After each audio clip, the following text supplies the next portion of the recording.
What's happening, guys? It's me, Drew, aka the Green Arrow, and this is Supergirl Season 2. So, let's get into it, What's guys. happening, guys? It's me, Drew, aka the Green Arrow, and this is going to be my review on Supergirl. And unfortunately, this one is going to be really, really short because this episode of Supergirl wasn't great at all. So let's get into a couple of things which actually entertained me during this episode. So, during the episode, you got to see Wonder Woman, the original Wonder Woman. She was in there. She's the Prime Minister, and she basically wants it to be so like people with powers and stuff come out a bit like Civil War. There's an amnesty. She wants an amnesty so that everyone can be as one and great and everything's good. And a few occasions, Supergirl had to save her because there was this firewoman who was looking to take her out for some reason because she didn't want the amnesty and all this kind of crap. She thinks that aliens should be hidden and all this kind of rubbish. So basically, Alex went on a little covert mission of her own. There was this other detective woman who basically, she goes behind the scenes and she helps out aliens kind of thing, and she wants everyone to be as one. So I got called during this episode. This detective woman is gay, okay? Now, there was a scene where her and Alex were talking after the big up fight that they had with this girl. She got bruised. She got took back to the DEA. And, you know, Alex and her team put her back together. And it was this look that Alex gave her when she said she had a date with another girl. And it was just like, are you going to make Alex Danvers gay now? So I don't know what's going on in TV land at the moment. We're trying to flip switches on everybody and turn things. I've not got a problem with it, but my one problem is you're not keeping it real to the comics, which is kind of starting to irritate me slightly.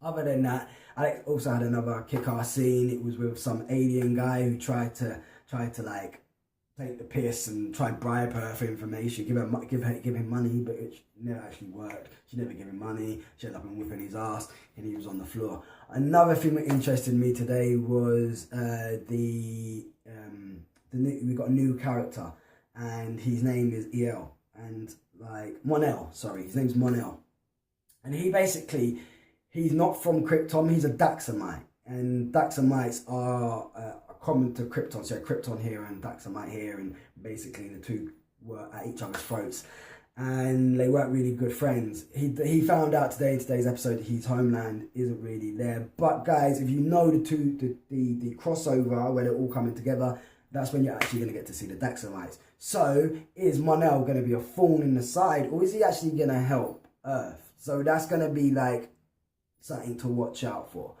One other thing that really interested me in this episode was at the very, very end, where we got to see Martian Manhunter be more himself. After the Prime Minister said her bit and everything, she said, you need to be more of yourself. You need to be the Martian Manhunter.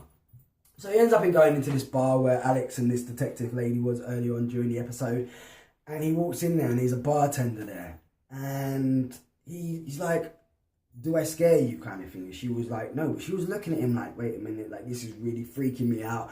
Like he looks like somebody I know or something. And you're thinking, wait a minute, what is this? What is this? What is this? And you're thinking to yourself, is it gonna be? Is it gonna be? So she ends up in saying about how she was supposed to be off 10 minutes. She was supposed to finish her shift 10 minutes ago. And she walks away saying that someone else is gonna serve the Martian Manhunter.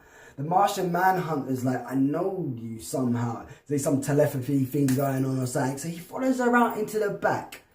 He then stops her and says to her, who are you? Do I know you? She then turns around and she transforms. And as she transforms, she turns into Megan. And anyone who knows who Megan is, if you've ever watched Young Justice, it's the Martian Manhunter's niece. Okay, but I don't reckon she's going to be his niece in this. She says she's the last daughter of Mars, so it might work out slightly different. She's not going to be the Martian Manhunter's niece, but she is going to be obviously from Mars, and she has such cool powers in the comics and stuff and in the cartoons. Like, I was really waiting to see her come. Like, I want her to have her, like, red hair, her, like, long red hair. She looks amazing. So that was it, really. Supergirl, like, to me, that was the only interesting parts of this episode. And other than you found out that the president, who is Wonder Woman, she's actually an alien. but we don't know what kind of alien she is at the moment. It was as she was walking away from the DEA, you see her eyes flicker and change. So then it was just like, boom. But as always, guys, you know, I'll keep you in check and in tune with all this good stuff and greatness. But that was all really what was happening in this episode. But as always, guys, if you're new to the channel, hit the comments in the comment section down below. Like the subscribe button to keep you informed with all things Supergirl. But as always, guys, I've been your host, Drew, aka The Green Arrow. Straight shooting, people.